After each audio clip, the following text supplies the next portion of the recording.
Do you ever play a game expecting to just sit back in your chair and let yourself melt into the comfy experience, only for it to slap you across the face with a hand wearing a sandpaper glove to make sure you're paying attention? You know what I mean, the moments where you're snapped back to reality and you're staring down an insane puzzle or enemy that you just can't overcome and need to beat in order to progress. Sometimes you just have no choice but to seek justice in a video game guide. I'm Josh from WhatCulture.com, and these are 10 video games impossible to beat without a guide.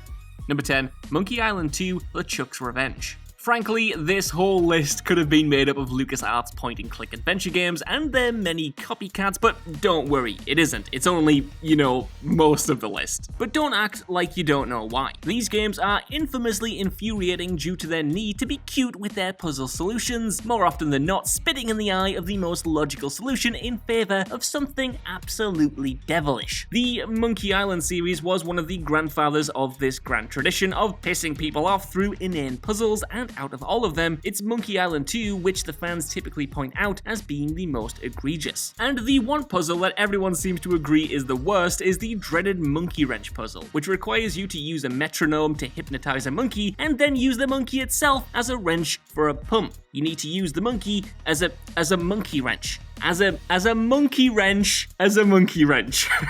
So yeah, what's that? Sounds stupid and insane and no sensible person would ever think to do it? Well, fortunately there was a helpline for LucasArts game around the time of this game's release, which you could call for hints, of course, at a price.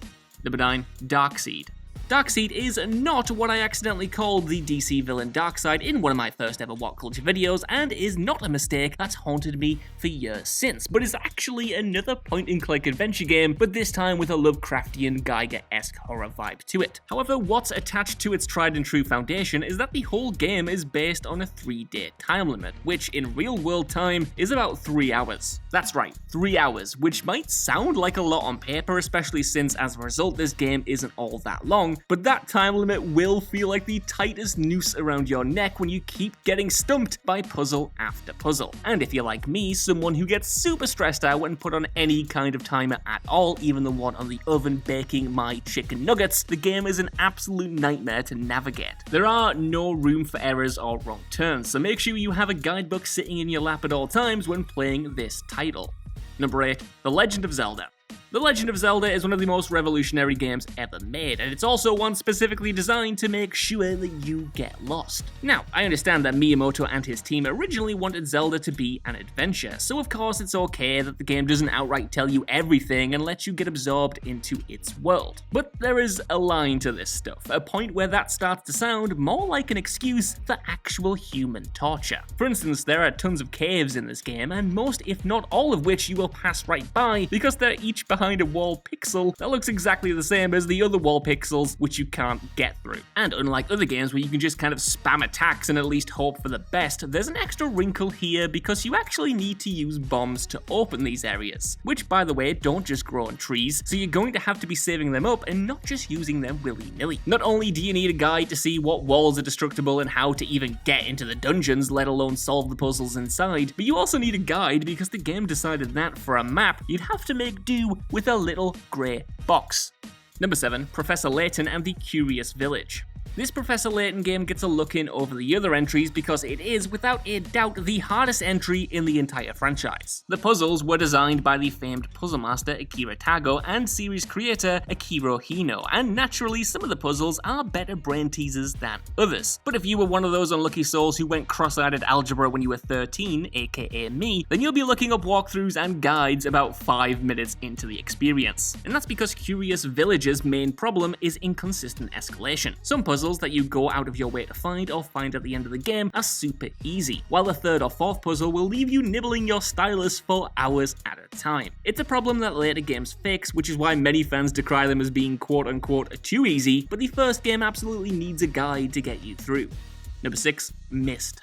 In other point-and-click games, you have other people to talk to who will usually give you directions for where to go in order to keep things moving along and help you solve the puzzles. That is a luxury many PC gamers in the 90s never realized how much they took for granted until they first played Myst. That's because this title's main gimmick is that there was no one else on the eponymous isle except for you and some particularly chatty books. And it's your job to find out what the hell happened to everyone else. The problem is that with no sense of direction, no one to talk to, and very few visual cues of to what your goals are or how to go about them, you'll very quickly get lost. So, you can go ahead and just call yourself Alex Turner because you're bound to get stuck on a puzzle. That's the worst joke I've ever made. Due to this inability to properly convey, either visually or verbally, what you need to do to advance the story from minute to minute, any playthrough without a guide to help you along is going to leave you banging your head against the wall. Number 5, Discworld. If you've never read the legendary Discworld series by the late great Terry Pratchett, you should consider fixing that to be your civic duty. However, if you find the notorious PC/PS1 game of the same name, feel free to give that a very wide berth. That's because if you thought Monkey Island 2 was a bit out there with its puzzles, at least that game took place in a world kind of resembling Logic in a way. In the madcap zany world of the disc though, where you can walk out your door and see the embodiment of the concept of death galloping by on his horse named Binky, yeah, it stands to reason that any video game loyally adapting these books would be a little bit bizarre, to put it lightly. And consequently, some of the puzzles in this game are not only bizarre, but they are long and have very specific steps to them that must be undertaken in an exact order. Or, unlucky for you, it's back to the beginning. If you're a hardcore Pratchett lover, by all means give this game a go, but make sure you have a YouTube walkthrough open on another tab. Number 4, Kerbal Space Program. You know the saying, this isn't rocket science? Well, we've all probably said it, not really knowing ourselves just how difficult rocket science actually is. And Kerbal Space Program is here to clue us in. One of the most meticulously and intelligently designed games of the 21st century, this title expects you to fail and fail again. See, in order to get to the space to which the Kerbals have dedicated this program, you have to build a rocket. And the game expects you to know what goes into doing so. That means proper construction, wind resistance, balance, fuel compensation, weight, and a million other factors need to be present and must be taken into consideration when building the thing. Otherwise you get, well, exactly what happens when an amateur tries to build a space rocket in real life. So if you'd rather not have an army of little green corpses on your conscience, then you're going to need a guide to get you through this game. And be prepared to take notes because you're going to have to do some math. Number 3, Broken Sword. A game so obtuse and frustrating that its studio have failed to live it down to this day. Broken Sword is already a fairly challenging game, but then you get to the one puzzle from this title that cemented its place in the Screw This Game Hall of Infamy, the goat puzzle. To sum up, there is a goat standing between your character and his next objective. You need to get past this little lad to progress, however, as mentioned, he is a goat, so he doesn't take kindly to this random human muscling in on his turf. The idea is to carefully sneak past him and then to lure him once you're on the other side so that he gets stuck in some farming equipment, which, you know, might sound easy enough, but the game in no way hints that that's what you're supposed to do, and any hints you can find will actually lead to you making the wrong conclusions. Getting through here means using button prompts that the game never tells you about or requires of you beforehand. The only reason this infamously aggravating puzzle isn't higher in the top 3 is because later re-releases have addressed this problem, more clearly showing you what you need to do. Still, that's hardly any consolation for anyone who played it back in the day. Number 2, Leanor. The problem with doing something no one else in your industry has quite done before is that you'd better make sure your mechanics are rock solid at conveying information, or everyone is going to be confused. Leanor's claim to fame when it first hit shelves was its revolutionary mocap system that captured every detail on the faces of its characters. And to be fair, the mocap tech really is very good at helping keen-eyed players discern whether or not you're talking to a liar in your interviews. However, where the need for a guide comes in is how you should actually respond during these police interrogations. Often, only a specific piece of evidence is classed as correct, even though another piece you've collected logically could accomplish the same job, meaning you need to choose the exact one the developers think is right, otherwise you're going to fail the line of questioning. Still, you can complete the game without a guide, but you will definitely make a few mistakes along the way that have you wondering where you went wrong without one. It also doesn't help that Cole has the temperament of a chihuahua on cocaine either, getting in people's faces and insulting them when you were sincerely just trying to play it cool, man. The choice of 3 responses is just too vague for you to properly gauge how the character is going to respond. And while the recent remaster does address this and it does help, it's not by much. Number 1, Takeshis Challenge.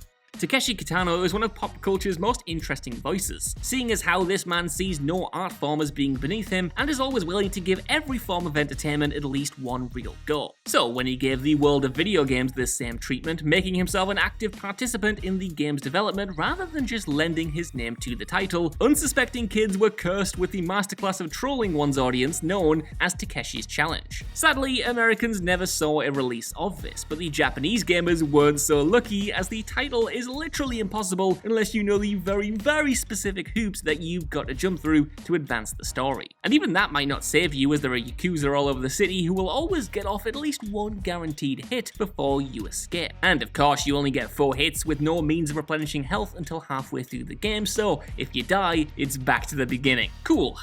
So that's our list. I want to know what you guys think down in the comments below. Do you think these games are as impossible as their reputation suggests? And are there any ridiculously tough ones that I missed off here? Let us know. While you're down there, could you please give us a like, share, subscribe, and head over to WhatCulture.com for more lists and news like this every single day. Even if you don't though, I've been Josh. Thank you so much for watching, and I'll see you soon.